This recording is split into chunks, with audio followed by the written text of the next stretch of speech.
Assalamualaikum warahmatullahi wabarakatuh. Selamat datang di segmen berita kami. Saya Denny Andrian. Saya Nadia Khaira. Saya Diki Andriano. Saya Syarifatul Madoni. Saya Manda Syakila. Kami akan menyampaikan berita yang relevan dan terpercaya mengenai pelanggaran pasal 31 Undang-Undang ITE tahun 2008. Mari kita simak bersama-sama. Pasal 31 Undang-Undang ITE, Undang-Undang Informasi dan Transaksi Elektronik, berkaitan dengan pelanggaran intersepsi atau penyadapan informasi elektronik. Undang-undang ini dibuat untuk mengatur aktivitas di ruang digital Indonesia, termasuk melindungi privasi masyarakat. Pasal 31 dibagi menjadi 3 ayat, yang setiap ayatnya membahas hal-hal yang berbeda-beda. Pasal 31 ayat 1 melarang melakukan intersepsi atau penyadapan secara sengaja dan tanpa hak atas informasi elektronik di dalam komputer orang lain. Informasi elektronik ini bisa berupa dokumen, email, pesan singkat, atau data lainnya yang tersimpan secara digital. Pasal 31 ayat 2 melarang melakukan intersepsi atas transmisi informasi elektronik yang tidak bersifat publik. Transmisi maksudnya adalah proses pengiriman informasi elektronik, misalnya saat berkirim pesan atau email. Informasi yang bersifat publik berarti informasi yang hanya bisa diakses oleh orang tertentu dan tidak biasa diakses oleh sembarangan orang. Pasal 31 ayat 3 mengatur pengecualian. Pengecualian diberikan untuk intersepsi yang dilakukan dalam rangka penegakan hukum dan atas permintaan kepolisian, kejaksaan, dan lembaga penegak hukum lainnya.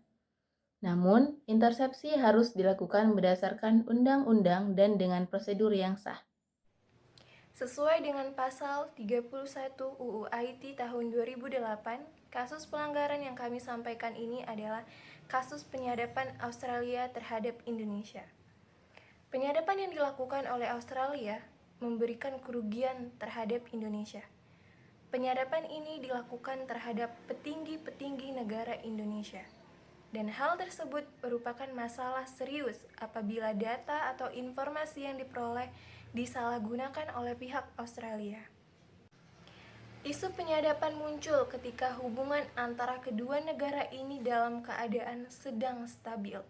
Kepala BIN Markiono Norman mengatakan, Australia telah melakukan penyadapan percakapan telepon sejumlah pemimpin Indonesia dalam kurun waktu dari 2007 hingga 2009.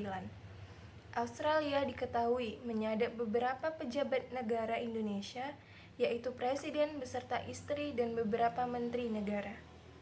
Dalam pemberitaan juga disebut, Amerika Serikat dan Australia telah memata-matai sejumlah pejabat Indonesia dengan menyadap percakapan telepon mereka, salah satunya melalui kedutaan mereka yang berada di Jakarta. Kabar aksi spionase Australia ini mencuat pada akhir tahun 2013 saat Snowden membeberkan beberapa informasi ke berbagai media internasional. Snowden membocorkan adanya fasilitas penyadapan Amerika Serikat di 90 titik yang tersebar di seluruh dunia. Berdasarkan temuan mereka, penyadapan dilakukan melalui frekuensi telepon. DSD Australia dikabarkan telah menyadap pembicaraan telepon Presiden SBY dan orang-orang terdekatnya, seperti istri dan menteri-menterinya. Dari dokumen bocoran Snowden yang dimuat di harian The Guardian itu terungkap bahwa sejumlah nama yang disadap memang memiliki posisi penting. Berikut ini adalah daftar nama-nama pejabat yang telah diperoleh ABC dari Snowden. Yang pertama ada Susilo Bambang Yudhoyono dengan jenis ponsel Nokia E91.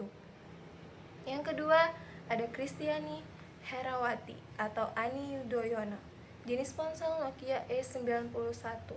Yang ketiga ada Budiono atau Wakil Presiden dengan jenis ponsel BlackBerry Bold.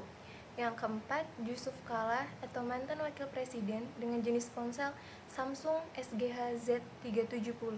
Yang kelima Dino Patijalal atau juru bicara Presiden Urusan Luar Negeri dengan jenis ponsel BlackBerry Bold. Selanjutnya ada Andi Malarangeng selaku juru bicara Presiden Urusan Dalam Negeri dengan jenis ponsel Nokia E711. Kemudian ada Hatta Rajasa selaku Menteri Sekretaris Negara dengan jenis ponsel Nokia E901. Yang kedelapan ada Sri Mulyani Indrawati selaku Menko Ekonomi dengan jenis ponsel Nokia E901. Yang kesembilan ada Widodo Adi Sucipto selaku Menko Polkam dengan jenis ponsel Nokia E661. Yang terakhir, Sofyan Jalil selaku Menteri Komunikasi dan Informatika dengan jenis ponsel Nokia E901.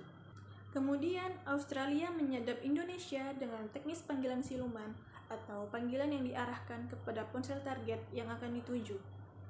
Ketika sudah terhubung ke ponsel target, maka ponsel siluman tersebut telah menyadap sambungan jaringan yang digunakan oleh ponsel target dan mengambil seluruh data yang diperlukan tanpa perizinan siapapun. Penyadapan juga dijabarkan dengan cara melakukan pendataan ponsel target yang telah menggunakan jaringan sinyal 3G, kemudian memilih salah satu untuk disadap. Target yang telah didata dimasukkan menjadi sebuah daftar target operasi yang dieksekusi dengan cara disadap telepon genggamnya. Dalam data yang telah diupload oleh Snowden melalui situs resminya, ada 3 cara penyadapan yang dilakukan aliansi 5G. Cara pertama yakni hook. Peneliti menyimpulkan bahwa hook merupakan cara maupun alat untuk menanamkan pelacak pada jaringan telepon dan internet dari target yang dituju. Selain hook, cara penyadapan kedua ialah dengan menyadap satelit telekomunikasi yang digunakan oleh target. Juga cara penyadapan hook calls ini yakni dengan melakukan panggilan telepon untuk masuk ke jaringan komunikasi. Telepon target lalu mendengarkan dan mendapatkan informasi. Atas tindakan Australia ini, maka ada beberapa tindakan tegas dilancarkan oleh Indonesia seperti pemulangan duta besar dan kerjasama yang dikaji ulang. Hal ini sebagai respon Indonesia atas memanasnya hubungan dengan Australia yang sudah lama terjalin. Kementerian Pertahanan Indonesia menyatakan bahwa Indonesia telah menghentikan setidaknya 3 kerjasama dengan militer Australia. Hal ini juga merupakan sikap tegas Indonesia atas sikap Australia yang tidak memberi penjelasan terkait tuduhan penyadapan terhadap sejumlah pejabat dan petinggi Indonesia. Presiden Susilo Bambang Yudhoyono selanjutnya berdiskusi dengan Wakil Presiden Budiono beserta sejumlah menteri dan pejabat terkait dan disampaikan pada 26 November 2013 yang kemudian tertuang dalam 6 butir, yaitu yang pertama, Presiden akan menugasi Menteri Luar Negeri Marty Natalegawa atau utusan khusus untuk mendiskusikan secara mendalam dan serius termasuk isu-isu sensitif berkaitan dengan hubungan bilateral Indonesia-Australia. Yang kedua, setelah terjadi mutual understanding dan mutual agreement kedua belah pihak, Presiden berharap ditindaklanjuti dengan pembahasan protokol dan kode etik kerjasama kedua negara secara lengkap dan mendalam. Yang ketiga, Presiden akan memeriksa sendiri draft protokol dan kode etik itu pasca penyadapan yang lalu. Apakah sudah memadai dan menjawab keinginan Indonesia? Yang keempat, setelah protokol dan kode etik itu disahkan, Presiden ingin pengesahannya dilakukan di hadapan Kepala Pemerintahan Susilo Bambang Yudhoyono sebagai Presiden Indonesia dan Menteri Tony Abbott sebagai Perdana Menteri Australia. Yang kelima, tugas kedua negara selanjutnya adalah membuktikan bahwa protokol dan kode etik itu dipenuhi dan dijalankan. Oleh karena itu, jika dilakukan observasi dan evaluasi, sekiranya hal itu wajar dan diperlukan. Kemudian yang terakhir, setelah kedua negara utamanya Indonesia memiliki kembali kepercayaan atau trust dan kemudian protokol serta kode etik itu benar-benar dijalankan. Maka Presiden berpandangan bahwa kerjasama bilateral yang nyata membawa manfaat bersama dapat kita lanjutkan, termasuk kerjasama militer dan kepolisian kedua negara. Kemudian, untuk dapat menyelesaikan kasus penyadapan yang menghambat kerjasama bilateral antara Indonesia dan Australia pada tahun 2013, maka Presiden Susilo Bambang Yudhoyono dan Perdana Menteri Tony Abbott akan melakukan pertemuan guna membahas masalah ini. Saat itu, Susilo Bambang Yudhoyono menyatakan bahwa Indonesia telah mengajukan adanya protokol dan Code of Conduct yang harus diselesaikan dalam waktu singkat agar masalah segera terselesaikan dan tidak mengganggu kerjasama bilateral kedua negara yang sempat terhenti karena adanya kasus penyadapan ini. Selanjutnya, pada tahun 2014, antara pihak Indonesia dan Australia mengagendakan pertemuan untuk menyusun perjanjian terkait kasus penyadapan ini. Dengan adanya penandatanganan Code of Conduct on Framework for Security antara Australia dan Indonesia menjadi penghujung permasalahan kasus ini. Protokol yang ditandatangani kedua negara secara jelas memuat komitmen bahwa kedua negara tidak akan menggunakan sumber daya intelijen mereka dan kapasitas penyadapan atau sumber-sumber lain atau cara lainnya yang dapat merugikan kepentingan masing-masing pihak. Indonesia dan Australia menandatangani Code of Conduct on Framework for Security Cooperation.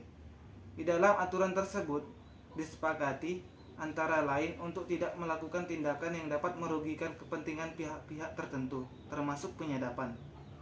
Protokol yang ditandatangani kedua negara secara gamblang menggambarkan komitmen kedua negara yang sepakat tidak akan menggunakan sumber daya intelijen mereka dan kapasitas penyadapan atau sumber-sumber lain atau cara yang lain agar dapat merugikan kepentingan masing-masing pihak. Pihak-pihak dalam perjanjian itu akan mendorong kerjasama intelijen antara lembaga-lembaga atau badan yang relevan dengan hukum dan peraturan nasional masing-masing. Sekian rangkuman berita dari kami. Terima kasih atas waktu dan perhatian Anda. Mari kita tetap waspada dan terinformasi. Selamat beraktivitas dan sampai jumpa. Assalamualaikum warahmatullahi wabarakatuh.